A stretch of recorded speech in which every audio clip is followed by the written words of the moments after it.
And welcome to The Factor Uncensored, and thank you for joining us tonight. Now, for decades, there has allegedly been sexual abuse occurring within Scouting America, formerly known as Boy Scouts of America.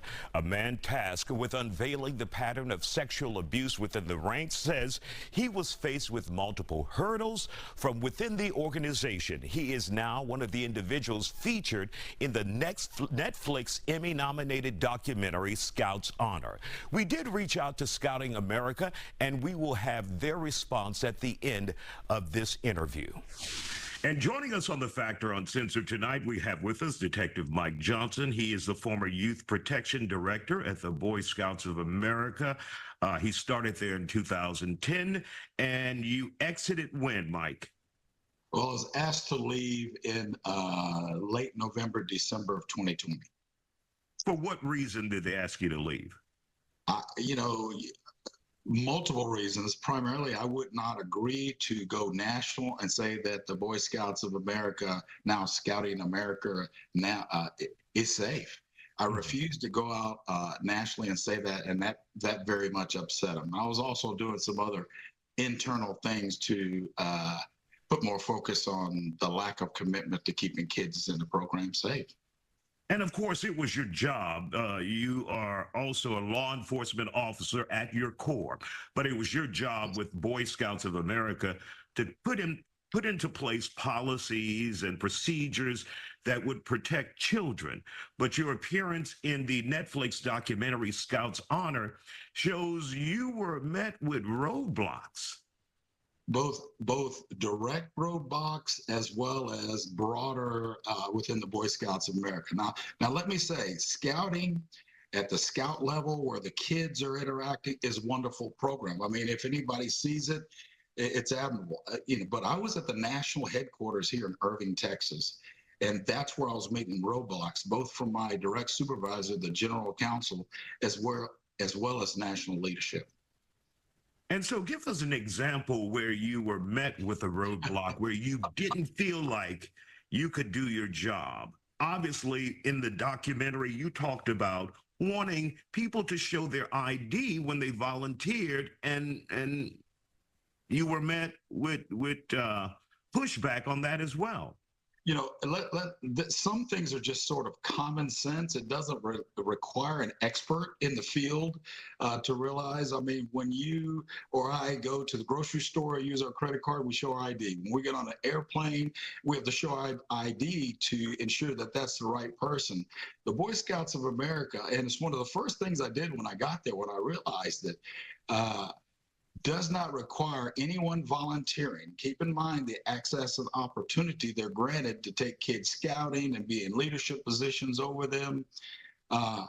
Did not require anyone show their government, simple as government ID, the driver's license number or driver's license to sign up to be a scout leader. And here's another piece that I don't know if we covered in the documentary, but it's something that's not. And really quick, Mike, just a cursory check with what you know with the ID, you could tell if someone is a potential problem. Well, and there's research that individuals try to get involved in youth-serving organizations to have access to kids to molest them or to do other things to them. Mm-hmm. So even in youth-serving organizations where ID is actually shown. So that's like low-hanging fruit in the area of screening and prevention and protection. What are some of the other issues that you encountered? And I know there's a long list that you talk about in the documentary, but what are some of the other issues that you encountered? You said when you got there, you had a clean desk and you wanted to know what was going on. Are there any files? Are there anything we should know, I should know, in order to better protect the children who are in Boy Scouts? And there was this so-called red flag file or perversion file of individuals who had been accused of abuse in the organization, and you never had a chance to see that or have it given to you, right, through the organization. Well, actually, I did have access at reviewing those files, but what was more germane is the research, the experts, and numerous reports, both internal and externally created by the Boy Scouts of America. They did not provide that information to me to look for. What they didn't realize what they were dealing with was a retired detective. And just because I don't have access to something, once I figure out that there's something I need to know, I was able to, in many instances, if you will, track that information down. And were you able to pinpoint any individuals who were members of a troop or a scout organization that may have taken advantage or accused of taking advantage of a child? And if you brought this to the attention to the leadership, what did they do and what did you want them to do? You know, every sexual abuse incident at Boy Scouts of America, and keep in mind, it's not just adults sexually abusing kids. Boy Scouts of America has a significant problem with other older youth sexually abusing kids.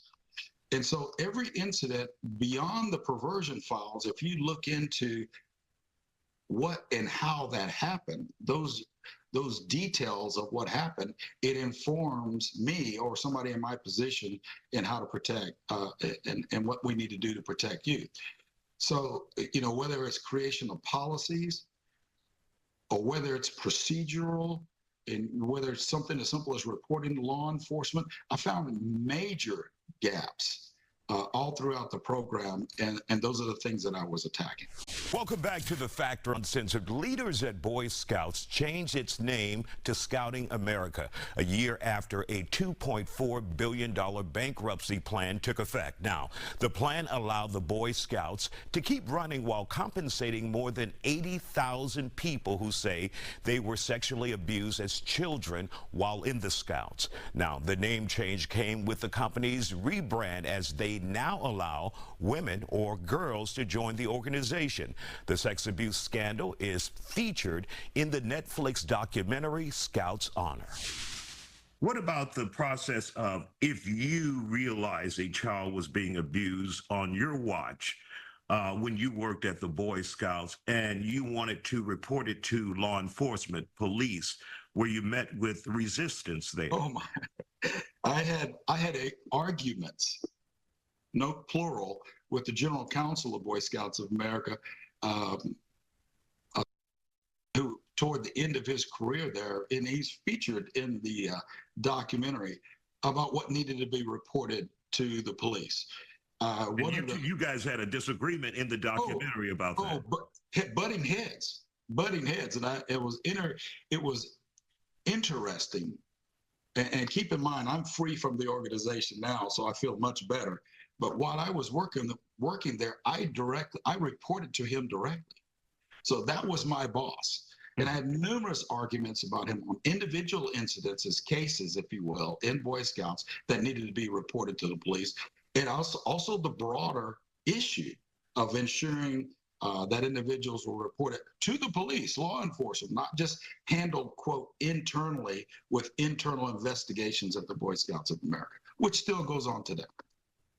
And when you take a look at the religious aspect or the Scouts' ties to religious organizations like the Catholic Church, the Mormon Church, has that become a problem, or was that a problem for you when you had youth protection there at Boy Scouts of America? Isaiah, nicely done. You obviously have done your research. That is the number one problem in the Boy Scouts of America. If you notice during the documentary, it talks about the stakeholders. Okay, well, the stakeholders are the major religious organizations that create and form scout troops. That is a business relationship that's a problem. I had numerous conversations with leadership as well as, national leadership, that much of the problem falls in the area called spiritual abuse, where individuals with these various churches are using their leadership positions in the church to groom, create access and opportunity. And keep in mind, the scouting program is already a camping program, right? Outdoor camping away from parents, and how those are problems. I actually created a training around it. I created policies, procedures around it, and all of them were summarily dismissed, basically telling me that we didn't want to, quote, upset our stakeholders close quote. So I thought that was very interesting that used that terminology during the documentary. When you take a look at the Scouts of America now, because now they allow girls into the organization, there have been many changes. Yeah. Do you see a bright future or a grim future for this organization? It is definitely a grim future for the organization. Two things. I came forward as a whistleblower, if you would, and I identified weaknesses in the organization and the program and requested a congressional investigation of the program. Volunteered to be the first witness. Number two, you mentioned girls. Risk of sexual abuse of girls is much higher than it is for that of boys. The Boy Scouts of America or Scouting USA or Scouting America has already failed in their ability to protect boys. That is a much lower risk profile than it is for girls. And now they have girls in the program. And I want you to and understand, while I was there, I pointed out to my boss, Steve McGowan, as well as leadership of Scouting, that an appropriate risk assessment had not been done about girls participating in the Scouting program. Bottom line, girls are much higher risk. The prevalence of sexual abuse of girls is much higher than it is for boys. All right. Well, we want to thank you, Detective Mike Johnson, former Youth Protection Director for the Boy Scouts of America, and of course, a very fascinating and interesting, but also depressing documentary, Scouts Honor, on Netflix, and you star in that. And I don't know if you should say star, but you know, you're one of the key figures that they interview in that special on Netflix. And we appreciate your time here on The Factor Uncensored, sir. Thank you tonight. Thank you very much, and good luck. Well done, sir. Thank you for covering this issue. It's an issue that needs to be covered more often. Thank you very much. Absolutely. Now, while the Boy Scouts, now Scouting America, told us here at The Factor they declined to participate in this report, they did issue this statement in October of 2021 in reference to Mike Johnson, the man we interviewed. It reads in part, "We are disappointed to hear Mr. Johnson's characterization of the program he spearheaded and the concerns he raised, especially given his past public support for the robust measures the BSA instituted at his recommendation."